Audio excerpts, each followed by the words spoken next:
Hi, my name is Charles Butler. I'm the host of The Charles Butler Show, streaming live at GCN Communications Network. You can catch us at 8 o'clock to 10 o'clock a.m., Monday through Friday.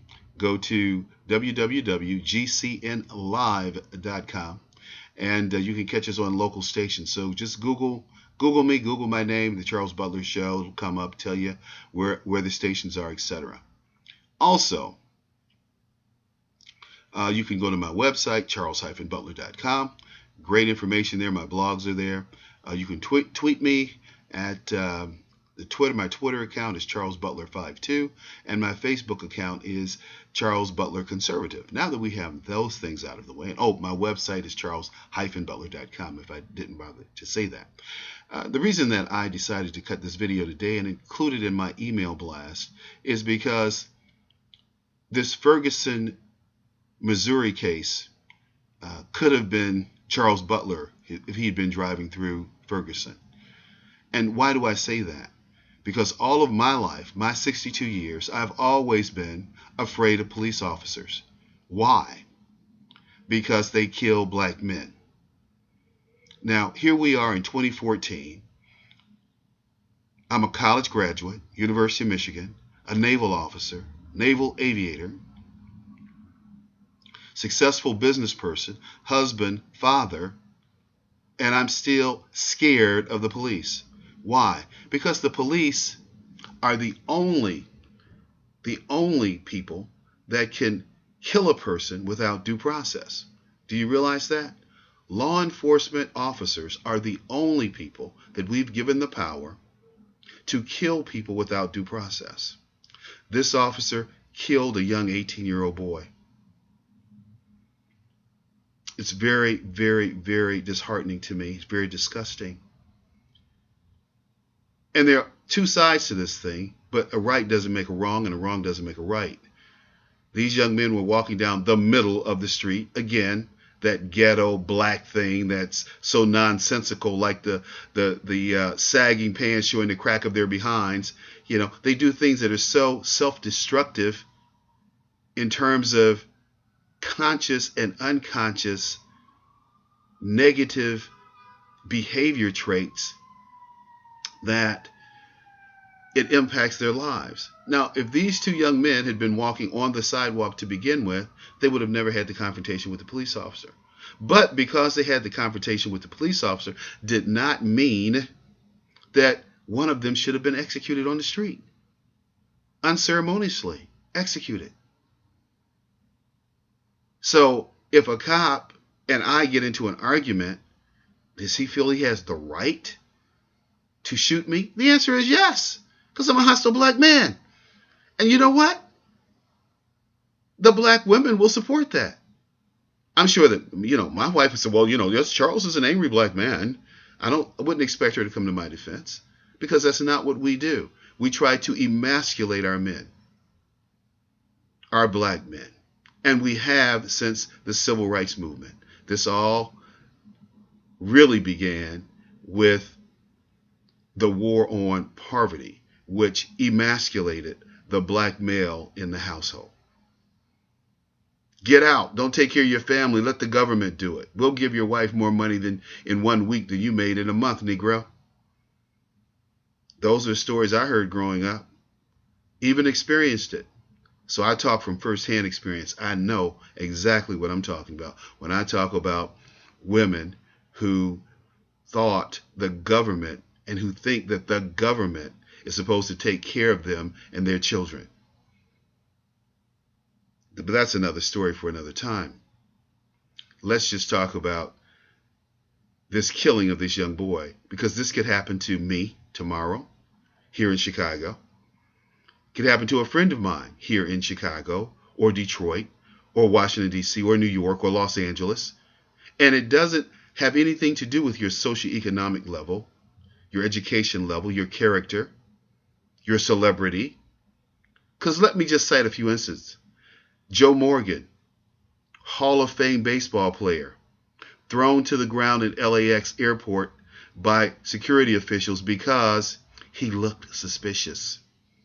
Jamal Wilkes, NBA All-Star, NBA All-Pro, NBA Hall of Famer, pulled out of his car, gun put to his head, beaten. Marcus Allen pulled out of his Ferrari in Los Angeles, gun put to his head because there was a report that a car that looked like that had been stolen. Johnny Cochran pulled over in his Bentley on Wilshire Avenue because on a Sunday afternoon, driving with the top down with his two little girls, and two police officers get out with their guns drawn. Should I go on? I can. Those are just the celebrities, people that you might know. There are thousands of black men who experience the same thing every day. It's unconscionable and it has to stop. And I think the only way it will stop is if we, the collective we as black men, stand up and start acting like men and tell these young black people, start acting like you're a man. Cut your hair, wear a decent hairstyle, wear some decent clothes, not this garbage that these people are making in these textile mills down south and sending this junk up north for you to wear and setting your style. Unconscionable. Wear some Dockers. Wear some nice shirts, like this Adidas golf shirt. Doesn't have to be that brand, but the style. 2, we need to demand that the United States federal government stop destroying our families with their social programs, with their welfare programs.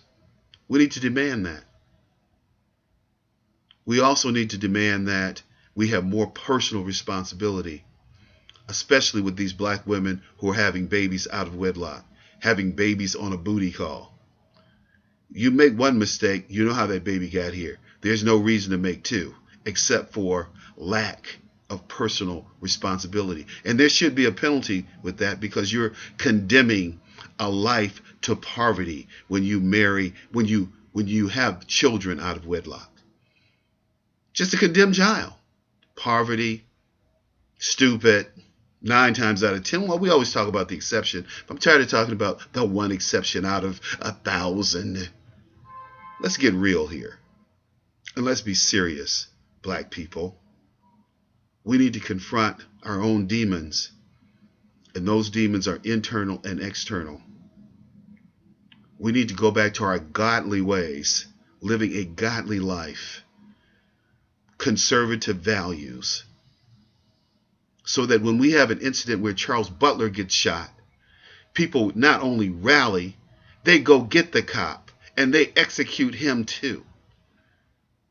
And see, because if you're not willing to die for what you believe in, then you don't stand for anything. Dr. King was willing to die for what he believed in. Wasn't willing to commit violence against those who perpetrated violence against him. But that has to stop too. Because it's like the principle of the school, it's the principle of the schoolyard bully. You don't have to win with the schoolyard bully. You only have to hit back. You only have to fight him back one time, and he's done. We've never done that. Black men, it is time to say, enough is enough. If I have to die for a cause, then so be it.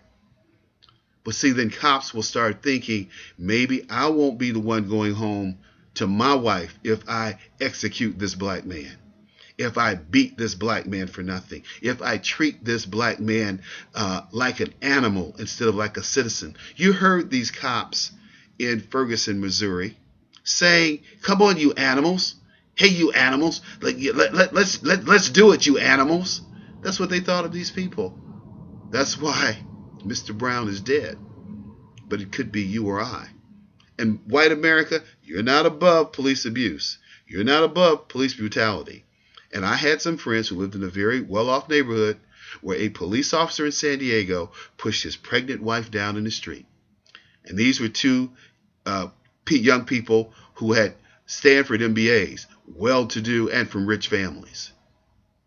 So, like I said before, this thing crosses racial lines. But it just happens to us more frequently. Let's stop it, and let's stop it by any means necessary. Thank you very much.